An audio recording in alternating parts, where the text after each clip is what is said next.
Hey guys! This is again Shannon. Samahan niyo kami ngayon pumunta sa Tinawagan Hills located sa Baaw. Let's go!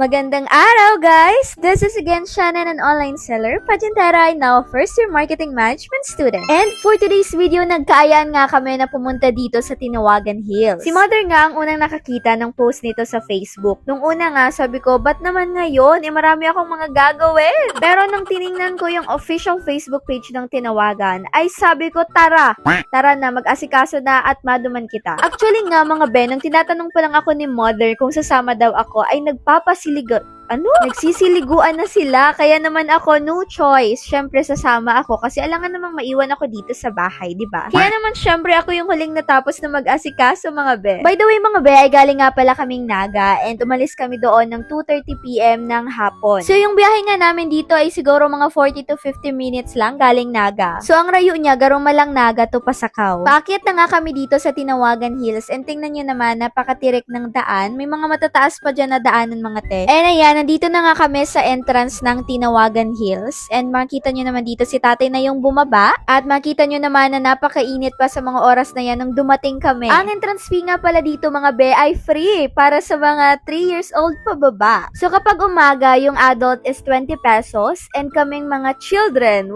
children ay 10 pesos. So kung gusto nyo, gabi naman kayo pumunta dito or overnight, tingnan nyo na lang dito sa Facebook page nila. Kung gusto nyo pala na dalhin dito sa tuktok yung sasakyan nyo para hindi na kayo maglakad pa akyat dito sa Tinawagan Hills mismo, may bayad po na 50 pesos. Actually, kayang-kaya naman po siya talaga lakarin, pero nagbayad na po kami ng 50 pesos para sa tatay ko. Hindi niya na nga kayang umakyat dahil sobrang bilis niya nang mapagod. Kanina mabibigay?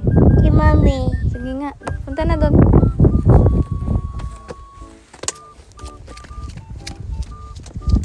Ila!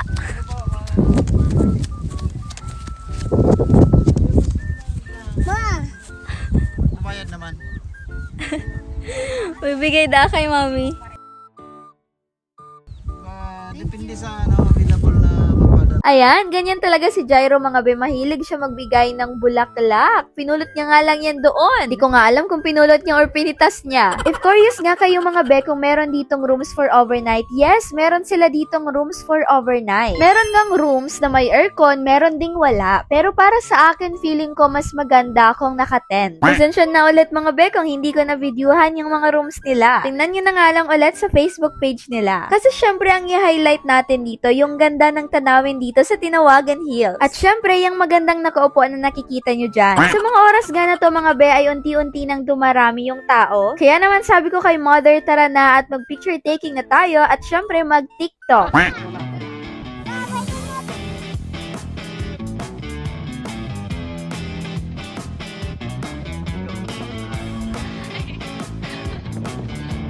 Okay. Jacob! Jacob!